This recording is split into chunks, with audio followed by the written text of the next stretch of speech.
Welcome to today's Explainer. Right now, we're unpacking a truly bizarre, totally reality-bending narrative pulled straight from a fascinating Japanese internet text. We're going to trace a story that starts with something, well, incredibly mundane, literally just a late-night craving for comfort food, and ends in a place that completely defies the laws of physics. So let's just jump right in and unpack this terrifying, step-by-step descent.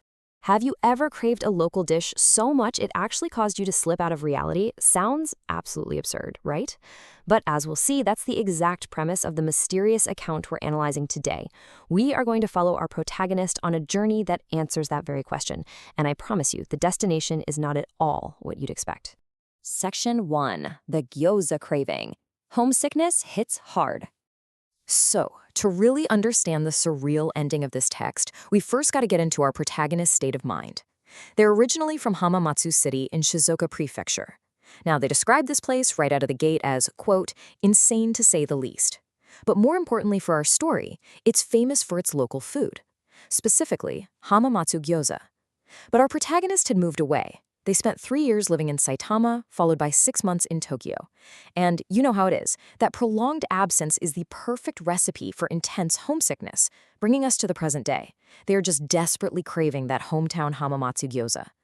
They note that their family all lives in the central ward of the city, which happens to be a fantastic spot to go out and eat. So they come up with what seems like a simple plan to fix the craving. They decide to call up their family and ask if they can come back and crash at their house for about a week. Literally just so they can eat that delicious local gyoza. But instead of a warm welcome home, they get this really harsh response. Buy your own frozen gyoza.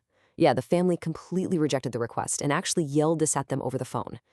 And this seemingly harmless family rejection, well, it sets the whole bizarre chain of events into motion. Section 2. The Late Night Drive. A simple craving. Fast forward about 2 weeks after that failed phone call. Our protagonist tries to hold out, but the craving just gets to be way too much to bear. As the night sets in, the whole atmosphere of our story kind of shifts from a relatable food craving to something a bit more isolated, quiet, and dark. Unable to resist the urge anymore, they hop on their Honda scooter for a late-night drive to the local 7-Eleven. This detail is so great because it anchors the story in such relatable reality. It's an ordinary action, right? A late-night convenience store run on a scooter, but it purposefully places our protagonist alone, outside, in the absolute dead of night. Section 3. The Phone Booth Encounter. A Strange Man. Okay, so the protagonist has just finished up inside the 7-Eleven, presumably buying that frozen gyoza their family told them to get. They're walking back through the parking lot, and as they exit the store, they notice a man standing inside an obsolete public phone booth. You know, the kind literally no one uses nowadays. And the guy isn't even making a call. He's just standing in there, muttering to himself. Naturally, our protagonist wonders what on earth he's doing, but they initially brush it off. Just another weird late-night encounter, right? But here is exactly where the chill sets in. They get on their Honda scooter, start the engine, and get focused on driving away. But just before taking off, they glance back over at the phone booth. The muttering man had vanished without a trace. He didn't walk away. He was just completely, inexplicably gone. Our protagonist notes to themselves simply, "This is strange." Section 4. The Cursed Meal. A Sickening Realization. Pushing the strange, disappearing man out of their mind, our protagonist heads home and cooks up the 7-Eleven gyoza. They even mention the taste actually wasn't bad at all. But about an hour after eating, they start feeling severely sick and rush to the bathroom. Their first thought? Food poisoning. But they quickly reason against it. Think about it. Compare an ordinary frozen convenience store gyoza to something like unsanitary gas station sushi. Frozen convenience store food is strictly quality controlled. It definitely shouldn't cause immediate, severe, blackout-level sickness like some questionable gas station fish would. It just doesn't make logical sense. Things escalate rapidly from here. First, they ate the gyoza. An hour later, they feel violently ill. As their consciousness begins to fade and their mind is racing, they suddenly remember that muttering man from the obsolete phone booth. And then, a terrifying realization hits them. This isn't food poisoning. That bizarre man must have cast a curse on them. The very moment this realization sets in, everything around them suddenly disappears, and they completely black out. Section 5. Into Infinite Chinatown. A New Reality.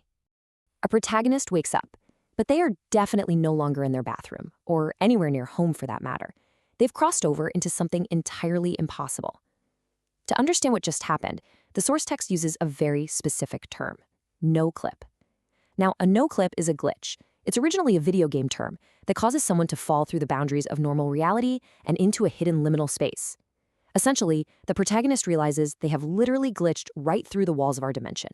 And what exactly does this glitched dimension look like? Well, the first thing they see upon waking up is a giant golden fortune cat, a money kaneko, looming in the distance. And get this, they estimate it to be about the size of the Statue of Liberty. As they look around, the architecture is just this terrifying, mismatched overload. We're talking endless kanji neon signs strung up everywhere, buildings with flashy, sharply curved roofs, random bright red torii gates, and even Thai curry shops just mixed in. It's an absolute sensory overload of imagery pulled straight from the source text. But it gets even more disorienting. It's not just a weird city layout. The author describes it as a 360-degree, gravity-defying cityscape extending endlessly in all directions. The protagonist compares it to looking at the Chinatowns of New York or San Francisco, but completely detached from the laws of physics. Up, down, left, right, it's just an infinite sprawl of glowing neon and flashy architecture, completely ignoring gravity. They had no clipped out of reality and landed directly in the Infinite Chinatown. Which brings us to our final thought for this explainer. The protagonist's terrifying journey to an infinite, gravity-defying liminal space started with something we all experience: just wanting a specific comfort food from home. So, what mundane late-night craving might accidentally trigger your own descent into a liminal space? Next time you find yourself craving a late-night snack and you happen to run into someone a little strange outside the convenience store, maybe just head straight home. Thank you so much for joining me for this explainer, and stay curious.